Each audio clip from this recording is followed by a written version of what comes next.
Double Barrel movie, one of the best Malayalam making film.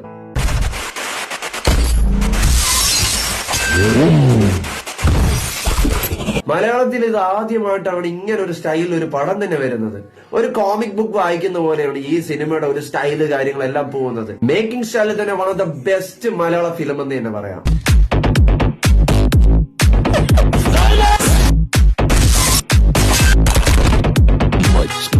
ഈ cinema ഇറങ്ങുന്ന 2015 first day ആണ് ഞാൻ show കണ്ടത്. അത്രയും വെയിറ്റ് ചെയ്ത് ഞാൻ കണ്ട ഒരു സിനിമയാണ്. ഒരു ഹോളിവുഡ് ഫിലിം എങ്ങനെയാണ് മേക്ക് ചെയ്തിരിക്കുന്നത് അതുപോലെ തന്നെ മലയാളത്തിൽ ചെയ്ത ആദ്യത്തെ ഫിലിം എന്ന് തന്നെ പറയാം. എന്റെ ഏറ്റവും ഫേവറേറ്റ് ആയിട്ടുള്ള ഒരു ഡയറക്ടറാണ് LJP, ലിജോ ജോസ് പല്ലിശ്ശേരി.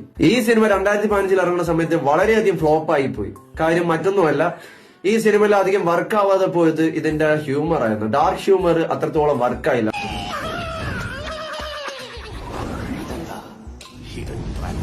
എനിക്കും പേഴ്സണലി അത് വർക്കായിട്ടില്ല. ഇതിലെ ഡാർക്ക് ഹ്യൂമേഴ്സ് ഒക്കെ വർക്ക് ആയിരുന്നെങ്കിൽ പടം വേറെ ലെവലിൽ ചർച്ച ചെയ്യപ്പെടേണ്ട ഒരു സിനിമ തന്നെയാണ് ഡബിൾ ബാരൽ. എനിക്കിതിൽ ഏറ്റവും ഇഷ്ടപ്പെട്ട ഒരു സീൻ എന്ന് പറഞ്ഞു കഴിഞ്ഞാൽ ഇതിനകത്തൊരു ഗൺ ഷോട്ട് സീനുണ്ട്. കാർ പാർക്കിംഗ് ഗ്രൗണ്ടിൽ അവിടെ വെച്ചൊരു സീനുണ്ട്.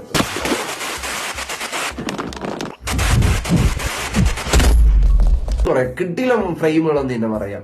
ആ ഗൺ ഷോട്ട് സീനും ആ ബാക്ക്ഗ്രൗണ്ട് മ്യൂസിക്കും എല്ലാം കൊണ്ട് അടിപൊളി ഒരു ഫ്രെയിം. ഈ അദ്ദേഹത്തിന്റെ സിനിമയിൽ ഏറ്റവും ഇഷ്ടപ്പെട്ടതും അത് തന്നെയാണ്. അദ്ദേഹത്തിന്റെ ഫ്രെയിംസിന് ഭയങ്കര ഇമ്പോർട്ടൻസ് ആണ്. ഈ സിനിമയിൽ തന്നെ പറയുന്നുണ്ട് LJP ഒരു ഇന്റർവ്യൂല്, ഈ സിനിമ പരാജയപ്പെട്ടു പോയത് ഇതിന്റെ ഡാർക്ക് ഹ്യൂമർ അത്ര ഓഡിയൻസിന്റെ ഇടയിൽ വർക്ക് ആവത്തുണ്ട്. ഇതിന്റെ കോമഡി ഒഴിച്ച് ബാക്കി എല്ലാം നോക്കിക്കഴിഞ്ഞാൽ ഈ സിനിമ വേറെ ഒരു ലെവൽ തന്നെയാണ്. ഇന്റർനാഷണൽ സ്റ്റഫ് എന്ന് തന്നെ പറയാം. എന്നെ ഏറ്റവും എക്സൈറ്റഡ് ആക്കിയിട്ടുള്ള ഈ സിനിമയുടെ എല്ലാവരെയും സ്റ്റൈൽ ചെയ്തിരിക്കുന്ന ആ ഒരു രീതിയാണ്. ഇതിന്റെ കോസ്റ്റ്യൂം ചെയ്തിരിക്കുന്നത് രമ്യ അൻസൂയ സുരേഷ് എന്ന് പറഞ്ഞ ആ ലേഡിയാണ്. ഒരു രക്ഷയില്ല എന്ന് തന്നെ പറയാം.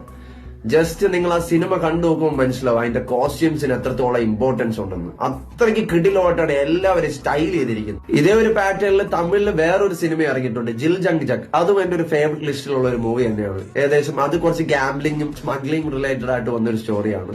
അതുപോലെ തന്നെ ക്ലൈമാക്സിലെ സീന്, അതിൽ ആ വിഷ്വൽസ് എന്ന് പറഞ്ഞു കഴിഞ്ഞാൽ മാരക പൊളി തന്നെയായിരുന്നു. വെടി മാത്രം.